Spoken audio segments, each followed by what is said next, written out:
Hello po sa inyong lahat! Welcome to my channel! Ngayon po, magluluto tayo ng isang simple dish. Ito ay Yaki Udon. Para po sa mga ingredients, makikita niyo po ito sa inyong screen.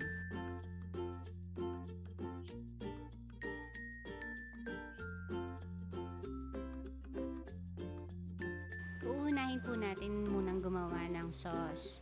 Sa isang bowl, paghahaluin lang po natin yung 1/4 cup na soy sauce, 3 tablespoon na Worcestershire sauce, 3 tablespoon dark soy sauce, 3 tablespoon na oyster sauce, tapos 3 tablespoon na ketchup,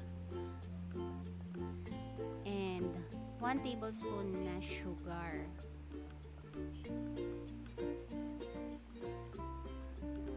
Halu-haluin lang natin ng mabuti hanggang sa matunaw po yung sugar at saka mawala yung mga buo-buong ketchup.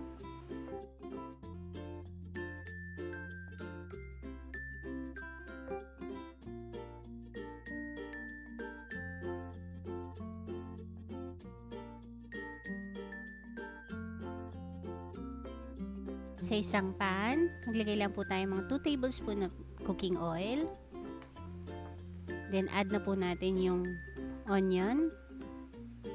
Gisa lang po natin siya hanggang sa maluto.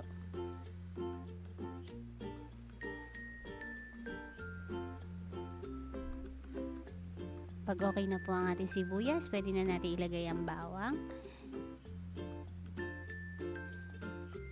Then lagay na po natin yung pork. Gisa-gisa lang po natin ito hanggang sa maging medyo brown.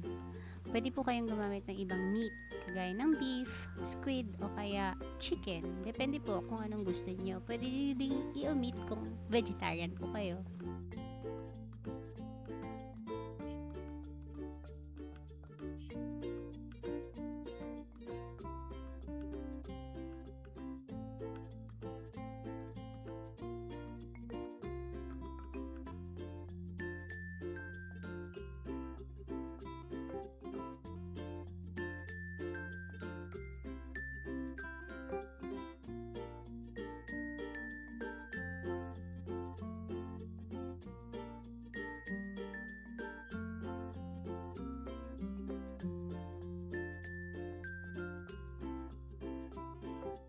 Then add lang po kayo ng ground pepper.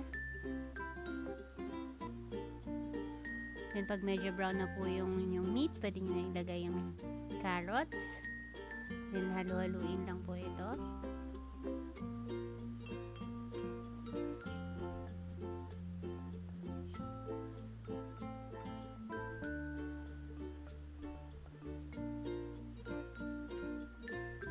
Pag medyo luto na po yung carrots, pwede nyo na po ilagay yung cabbage. And haluin lang po natin ito ng mabuti.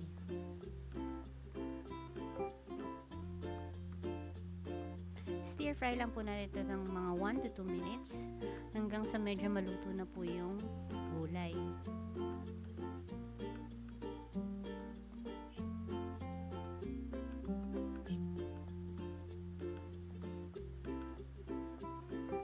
Pag medyo luto na po yung gulay, pwede nyo na pong i-add yung udon noodles. Usually, yung mga udon noodles na nabibili natin sa supermarket, hindi pa po siya medyo luto. So, i-blanch nyo lang po siya sa hot water for 1 minute and drain. Tapos, pwede nyo na pong ilagay din yung mushroom. And then, yung sauce.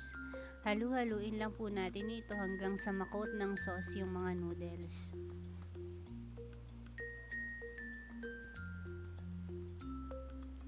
Pag na-coat na po ng mabuti,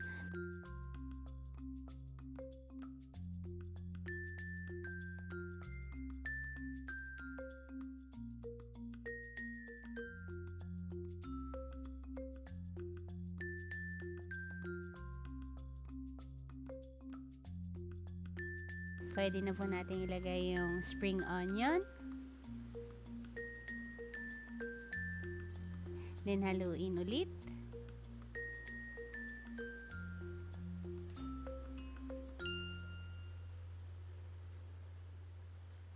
At ito na po ang ating finished product.